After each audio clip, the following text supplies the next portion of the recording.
Did you know millions of people have tried the moonwalk and almost every single one looks wrong? Not because they got the steps wrong, because they missed the secret. Michael Jackson first performed the moonwalk on May 25th, 1983, during Motown's 25th anniversary special. The crowd lost their minds.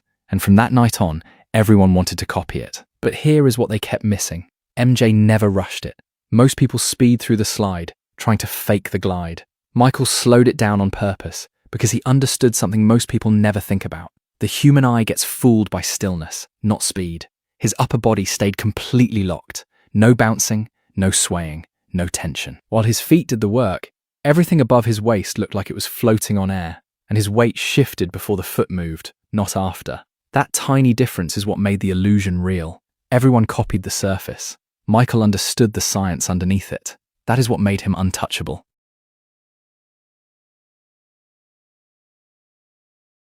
Did you know Michael Jackson recorded a duet on Off the Wall that almost nobody talks about?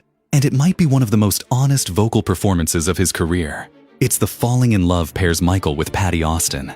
Patti was already a respected adult contemporary artist with decades of vocal experience behind her. Written by Carole Bayer, Sager, and David Foster, the song sits quietly in the middle of an album full of energy and confidence. And that contrast is exactly what makes it special. Where the up-tempo tracks let Michael command the room, this one asked him to do something harder, to listen, to respond, to share space with another voice and actually be moved by it. You can hear it in the way he pulls back. He does not try to outshine Patti. He settles into the emotion and lets the moment lead him.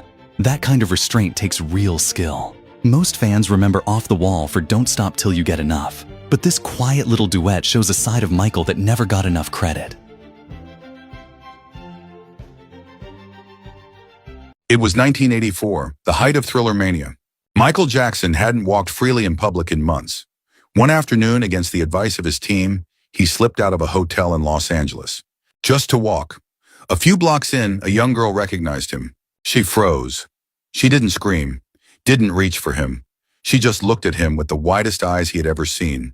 And then she said, very quietly, "Are you real?" Michael stopped. He said yes. She nodded slowly and walked away with her mother. Didn't ask for a photo, didn't tell anyone. Just walked away holding that moment to herself. Michael stood on that sidewalk for a long time afterward. He said later it was one of the most clarifying moments of his life, because for 1 second, through one child's eyes, he saw himself the way the music saw him. Not as a celebrity, as something the music had made possible. Drop a comment and tell us the moment Michael Jackson's music made you feel that same thing. And follow for more quiet, human stories from behind the greatest career music has ever known. Before the stadium tours, before the world records, Michael Jackson stood in front of a camera and did something almost no one expected. He covered the Beatles. For the 1988 Moonwalker film, Michael recorded a live performance of Come Together, the classic John Lennon composition.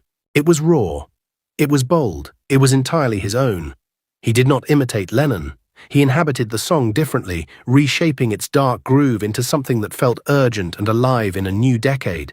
The performance is documented in the Moonwalker home release credits, a record that stands on its own.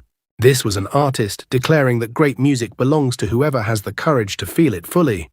No apologies, no hesitation.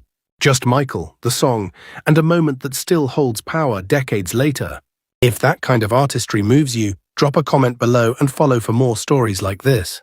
Did you know 500 million people watched the same music video at the exact same moment? On November 14th, 1991, Black or White aired simultaneously across 27 countries. No music video had ever done anything like it. But Michael didn't just want viewers. He wanted to send a message. The video moved through cultures, continents, and faces, showing that identity couldn't be boxed in. Network executives were nervous.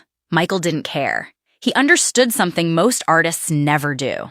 Fame that big isn't just a platform, it's a responsibility. What do you think he was really trying to say? Did you know Michael Jackson donated an estimated $300 million to charity across his lifetime? He founded the Heal the World Foundation, visited sick children in hospitals around the world, and co-wrote We Are the World, the best-selling charity single ever recorded. He personally funded schools, orphanages, and disaster relief in dozens of countries. Yet when most people talk about him, none of this comes up first. The giving was real, it was massive, and it was largely ignored. What does it say about us that we forgot that part?